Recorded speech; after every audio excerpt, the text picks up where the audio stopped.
और गाइस सबसे पहले मैं आपको ये बताना चाहूँगा कि आप तो सोचते होंगे कोलिजन शो तो कल हो चुका है, लेकिन वीडियो आज क्यों आ रही है। और गाइस ऐसा इसलिए क्योंकि मुझे लगता है कि यार संडे का एक टाइम ऐसा होता है जहाँ पर मैं अपना टाइम एंजॉय करता हूँ, इसलिए मैं संडे को कोई वीडियो पोस्ट करने के बारे में नहीं सोचता। इसलिए संडे पर हुए कोलिजन शो के बारे में बात हम हर बार मंडे की वीडियो के अंदर करते हैं। और हाल ही में जो कोलिजन शो हुआ है वो कोलिजन शो भी AEW का ही कोलिजन शो है, ऐसा देखकर तो लग नहीं रहा था। क्योंकि आप जिस तरीके से मानते हैं कि WWE के अंदर कभी रॉ की क्वालिटी काफ़ी बढ़िया होती है लेकिन स्मैकडाउन क्वालिटी काफ़ी नीचे होती है, लेकिन फिर भी हमें स्मैकडाउन पर कुछ अच्छी चीज़ें देखने को मिलती है, बिल्कुल वैसा ही AEW के साथ चल रहा है। AEW का डायनामाइट शो तो सबसे ज़बरदस्त शो दिखाई दे रहा है। लेकिन जहाँ तक बात है कोलिजन शो की, तो गाइस कोलिजन शो देखने में ऐसा लग रहा है कि सेकंड फिट बन चुका है और यहाँ पर अच्छे रेसलिंग के अलावा हमें और ज़बरदस्त स्टोरीज नहीं देखने को मिल रही। और इसीलिए आज के कोलिजन शो के रिव्यू वीडियो हम काफ़ी डिटेल में नहीं करने वाले, क्योंकि शो पर कुछ खुलकर ज़्यादा बात करने जैसा कुछ था ही नहीं। तो चलिए बात करते हैं कोलिजन शो की, जहां पर कोलिजन शो की शुरुआत ही यहां पर विमेंस टैग टीम चैंपियनशिप्स के लिए एक नॉर्मल टैग टीम मैच से हुई, जहां पर डिवाइन डोमिनियन अपनी टैग टीम चैंपियनशिप्स यहां पर टाइजे के खिलाफ डिफेंड कर रही थी। और गाइज मैच की शुरुआत से ही यहां पर टाइजे डिवाइन डोमिनियन पर काफी तगड़ा अटैक कर रही थी और एक तरीके से उनको ही उनके अपोनेंट पर इस्तेमाल कर टाइजी इस मैच के अंदर बनी हुई थी, जहां पर हमें पूरे के पूरे मैच के अंदर टाइजी की तरफ से काफी एथलेटिक और काफी शानदार मूव्स देखने को मिले। लेकिन डिवाइन डोमिनियन इस मैच के अंदर अपनी पावर का इस्तेमाल कर किस तरीके से इस मैच के अंदर बनी रही थी। और ये मैच भी काफी अच्छा चला, जहां पर टाइजी को काफी बढ़िया ऑफेंस मिला। लेकिन मैच के आखिरी पॉइंट्स पर यहाँ पर डिवाइन डोमिनियन ने टाई कोंटी को रिंग के बाहर ढकेल दिया और यहाँ पर रिंग के अंदर एनआरजे पर अपना टैग टीम फिनिशर लगा दिया और उन्हें पिन कर यहाँ पर डिवाइन डोमिनियन ने मैच जीत लिया है। और एज अ रिजल्ट उन्होंने अपनी women's tag team championship successfully retain कर लिए है। जो रिजल्ट देखकर यहाँ पर टाइजी काफी नाराज था, क्योंकि वो यहाँ पर AEW women's tag team champions बनना चाहती है, क्योंकि वो AEW के अंदर डे 1 से काफी जबरदस्त टैग टीम रही है। इसके बाद हमें स्वर्व के लिए एक हाइप वीडियो देखने को मिला, जहां पर वो ब्रॉडीरो के खिलाफ के अपने मैच के बारे में बात कर रहे थे, जहां ब्रॉडीरो ने भी कुछ बातें कही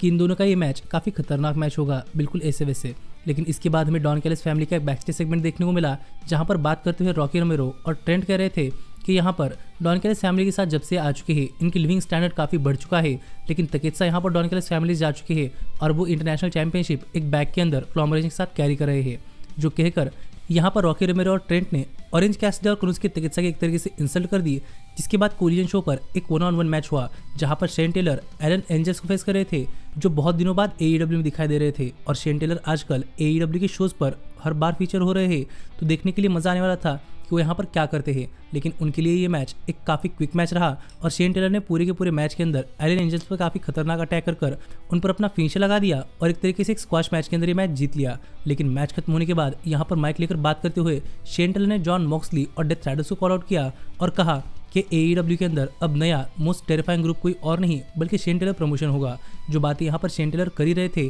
कितने में यहाँ पर डेथ राइडर्स आ गए, क्योंकि आगे शो पर उनका यहाँ पर शेन टेलर प्रमोशन के साथ एक 6-man टैग टीम मैच था, जहाँ पर शेन टेलर कमेंट्री पर बैठे रहे और यहाँ पर अपनी एंट्रेंस के दौरान क्लूडी हुए मास्क पहनकर आए थे, जो कि आप वीडियो के थंबनेल के अंदर देख भी सकते हैं। जहाँ पर वो आजकल CMLL कंपनी के अंदर भी जाकर रसल कर रहे हैं, इसलिए वो यहाँ पर मास्क लेकर यहाँ पर आ चुके थे। पर जहाँ तक बात है इस मैच की, तो मैच की शुरुआत में डेथ राइडर्स ने इस मैच के अंदर काफी डोमिनेट किया, पर यहाँ पर शेन टेलर प्रमोशंस अपनी हील टैक्टिक्स का इस्तेमाल कर डेथ राइडर्स पर काफ़ी भारी पड़ रहे थे और वो यहाँ पर काफ़ी शो ऑफ भी कर रहे थे, जो देखकर तो एक टाइम के लिए मॉक्सली अकेले ही यहाँ पर तीनों ही बंदे को मारने के लिए गए थे। जिस चीज़ से शेन टेलर प्रमोशन डिस्ट्रैक्ट हो गया और डेथ राइडर्स ने इस मैच के अंदर अपना कमबैक कर लिया और अपने अपोनेंट पर काफ़ी तगड़े तगड़े मूव्स लगाकर फाइनली यहाँ पर क्लूडियो अपना फिनिशर लगाने के लिए गए। तो इतने में यहाँ पर इस मैच के अंदर काफ़ी सारी इंटरफेरेंसेस हुई, जहाँ पर मरना शेफर ने भी रिंग के अंदर आकर यहाँ पर चलने वाली इंटरफेरेंसेस को रोका और मैच के आखिरी पॉइंट्स पर पाक ने अपने अपोनेंट पर एक काफ़ी खतरनाक क्लोज लाइन लगाई और ब्रूटलाइजर लगाकर सबमिशन के सहारे अपने टीम के लिए ये मैच जीत लिया। जो देखा जाए तो एक काफ़ी शानदार मैच रहा और पूरे के पूरे मैच के अंदर क्राउड भी काफ़ी इन्वेस्टेड था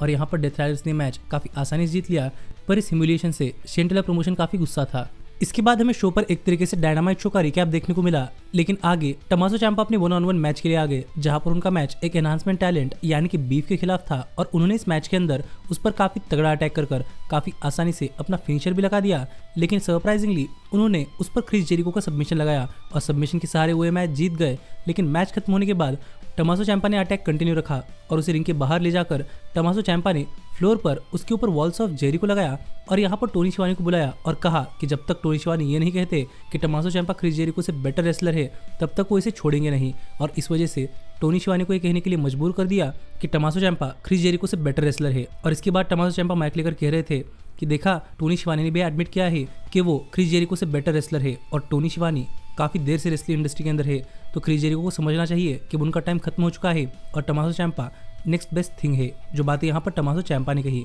लेकिन इसके बाद हमें शो पर शेन टेलर का एक बैकस्टेज सेगमेंट देखने को मिला, जहाँ पर बात करते हुए शेन टेलर ने कहा कि माना कि जॉन मॉक्सली अपना मैच जीत गए हैं, लेकिन उन्हें अपने क्रू का ध्यान रखना नहीं आता। क्योंकि यहाँ पर शेन टेलर ने क्या कर दिया है, ये दिखाते हुए शेन टेलर ने दिखाया कि उन्होंने यहाँ पर व्हीलर यूथा पर अटैक कर दिया था। और शेन टेलर ने कहा कि जब तक उन्हें कॉन्टिनेंटल चैंपियनशिप के लिए मैच नहीं मिलता, तब तक यहाँ पर डेथ राइडर्स पर ऐसे ही अटैक होगा, वो भी चुन चुन कर, जो बातें यहाँ पर शेन टेलर ने कही। लेकिन इसके बाद हमें शो पर यहाँ पर जूस रॉबिन्सन और क्लार्क कॉनर्स के बीच में एक 1-on-1 मैच देखने को मिला, क्योंकि AEW हाल फिलहाल में द डॉग्स और यहाँ पर बैंग बैंग गैंग के बीच में कोई स्टोरी चला रही है, जहाँ पर इस बार भी जूस रॉबिन्सन और क्लार्क कॉनर्स के बीच का ये मैच एक काफ़ी शानदार मैच चला और यहाँ पर दोनों ही स्टार्स को अपने आप को शोकेस करने का मौका मिला। लेकिन देखा जाए तो क्राउड भी इस मैच के अंदर इतना ज़्यादा इन्वेस्टेड नहीं था, लेकिन जब भी जूस रॉबिन्सन यहाँ पर क्लार्क कॉनर्स को एक कुत्ते की तरह चढ़ाते तो इस पर क्राउड का काफ़ी अलग ही पॉप आता, क्योंकि क्लार्क कॉनर्स और डेविड फिनली अपने टीम को द डॉग्स कहते हैं। लेकिन ऐसे ये मैच काफ़ी शानदार चल रहा था, जहां पर मैच के आखिरी पॉइंट्स पर जूस रॉबिन्सन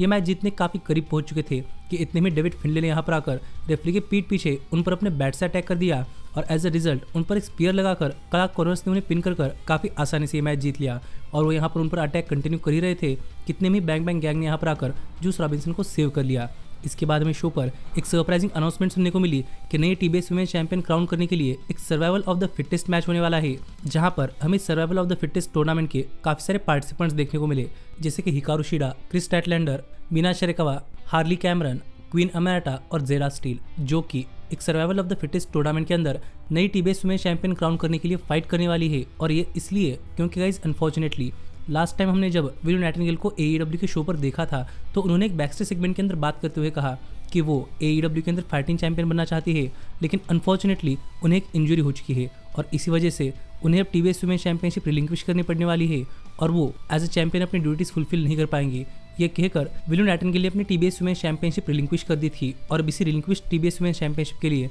एक survival of the fittest match होगा, जो कि इस तरीके से वर्क करता है कि 6 क्वालिफाइंग मैचेस होंगे और उन 6 क्वालिफाइंग मैचेस के विनर एक साथ एक फाइनल मैच के अंदर असर करेंगे। तो देखने के लिए मजा आएगा कि अब survival of the fittest match कौन जीतता है। लेकिन इसके बाद हमें शो पर एक तरीके से जॉन मॉक्सली का जवाब देखने को मिला और यहाँ पर बात करते हुए मॉक्सली ने कहा कि अगर शेन टेलर को जॉन मॉक्सली का अटेंशन चाहिए था तो वो शेन टेलर ने पा लिया है और अब मॉक्सली उनके खिलाफ अपनी कॉन्टिनेंटल चैंपियनशिप डिफेंड तो करेंगे, लेकिन इसके बाद अगर शेन टेलर ने ऐसी कोई चीज़ें की तो मॉक्सली इसके बाद शेन टेलर को नहीं छोड़ेंगे, जो बातें यहाँ पर मॉक्सली ने की। लेकिन इसके बाद हमें शो पर ऑरेंज कैसिडी, रॉड्रिक स्ट्रॉन्ग और काइल ओराइली एक तरीके से क्लॉमरेशन अपनी AEW ट्रियो चैंपियनशिप LFI के खिलाफ डिफेंड करता हुआ दिखाई दिया, जहां पर यह मैच एक काफ़ी शानदार मैच चला और इस मैच के अंदर 6 पार्टिसिपेंट्स थे, इसलिए इस मैच के अंदर एक के बाद एक काफ़ी शानदार मूव्स लगी रहे थे और मेनली इस मैच के अंदर रूश को देखने के लिए मजा आ रहा था, क्योंकि वो अभी अभी AEW वर्ल्ड चैंपियनशिप के लिए रेसल कर आए थे, जहां पर वो भी इस मैच के अंदर काफ़ी अच्छे मोमेंटम पर दिखाई दिए। लेकिन रूश को टेक डाउन करने के लिए यहाँ पर ऑरेंज कैसिडी, रॉड्रिक स्ट्रॉन्ग और काइल ओराइली तीनों को ही साथ में आना पड़ा,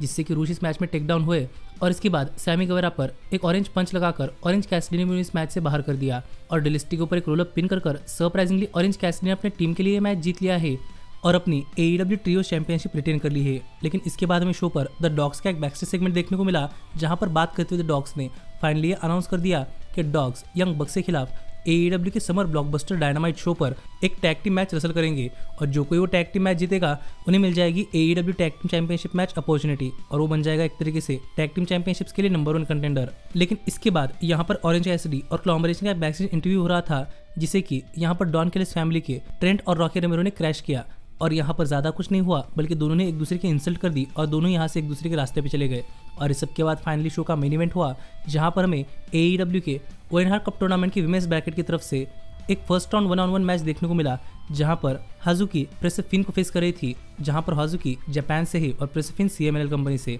और इन दोनों स्टार्स के बीच में ये मैच एक काफ़ी शानदार मैच चला, जहाँ पर डिफरेंट रेसलिंग स्टाइल एक दूसरे के साथ कंबाइन हो रही थी, हाई फ्लाइंग और पावरफुल और एक तरीके से टेक्निकल और स्ट्रॉन्ग स्टाइल, जिस वजह से पूरा का पूरा मैच देखने के लिए काफ़ी मज़ा आया। पूरे मैच के अंदर रेसलर्स ने काफ़ी यूनिक मूव्स लगाए और मेरे लिए तो दोनों ही रेसलर्स नए थे, इसलिए दोनों को ही देखने के लिए एक नई सी एक्साइटमेंट थी। लेकिन इसी इस मैच के आखिरी पॉइंट्स पर हमने देखा कि यहाँ पर हाजुकी ने सरप्राइजिंगली प्रेसेफिन पर अपना फिनिशर लगाया और उन पर एक रोल अप पिन किया और इस रोल अप पिन के सहारे हाजुकी ने यह मैच जीत लिया है और वो ओएन हार्ट कप टूर्नामेंट के एक राउंड आगे पहुंच चुकी है। और इस हार से प्रेसेफिन भी काफ़ी सरप्राइज थी, लेकिन फाइनली उन्होंने भी स्पोर्ट्समैनशिप दिखाई और हाजुकी के साथ एक हैंडशेक किया। लेकिन इसके बाद हाजुकी यहाँ से जा रही थी तो इतने में सरप्राइजिंगली पीछे से मर्सिडीज मोने ने आकर प्रेसेफिन पर अटैक कर दिया और उन पर अपना सबमिशन लगा दिया, जो देखकर हाजुकी रिंग के अंदर आ गई और ये देखकर मर्सेडीज मोने यहाँ से भाग गई, लेकिन मर्सेडीज मोने ने फिर एक बार पीछे से आकर हज़ुकी पर भी अटैक कर दिया और वो यहाँ पर ओएनआर कप टूर्नामेंट की चैंपियनशिप लेकर फ्लैश कर रही थी। लेकिन फिर एक बार हज़ुकी ने यहाँ पर आकर उन पर अटैक कर दिया और दोनों ही वुमेन्स को AEW के सिक्योरिटी गार्ड्स ने किस तरीके से सेपरेट रखा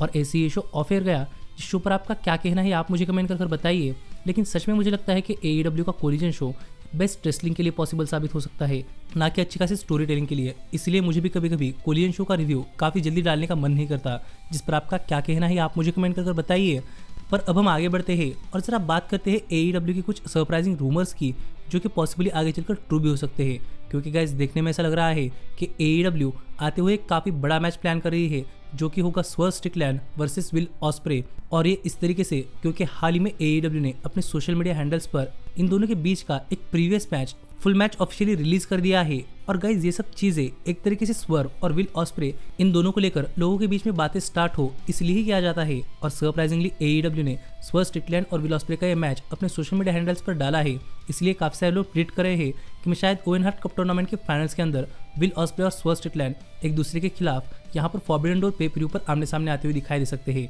जो कि अगर होता है तो गाइज सच में विल ऑस्प्रे और स्वर्ट स्ट्रिकलैंड इनको दोबारा से फॉरबिडन डोर पे-per-view पर रेसल करते हुए देखने के लिए मजा आएगा। क्योंकि कुछ साल पहले इन्होंने इस शो पर काफी जबरदस्त मैच दिया था, जो कि मेरे लिए भी AEW का one of the best match था। लेकिन इसके साथ ही यहाँ पर AEW ने विल ऑस्प्रे और केनी ओमेगा का भी एक match all time best match title से अपनी सोशल मीडिया हैंडल्स पर अपलोड किया है। तो ये देखकर भी यहाँ पर काफी सारे लोग प्रेडिक्ट कर रहे हैं कि शायद हमें will osprey versus Kenny Omega 2 हमें इस साल AEW में देखने को मिल सकता है। और इसकी पॉसिबिलिटी भी क्या है ये आपको आने वाले वीडियोस के अंदर बताऊंगा। लेकिन आप मुझे कमेंट करके बताइए कि क्या आप इन दोनों ही मैचेस के लिए एक्साइटेड है या नहीं। पर आज की वीडियो के अंदर इतना ही, और अब मैं मिलता हूँ आपसे अगली वीडियो के अंदर, जहाँ पर हम ऐसी अपडेट्स के बारे में बात करेंगे। तो इसलिए हमारे चैनल को सब्सक्राइब करना मत भूलना। पर तब तक stay healthy, stay happy and keep watching AEW talk down.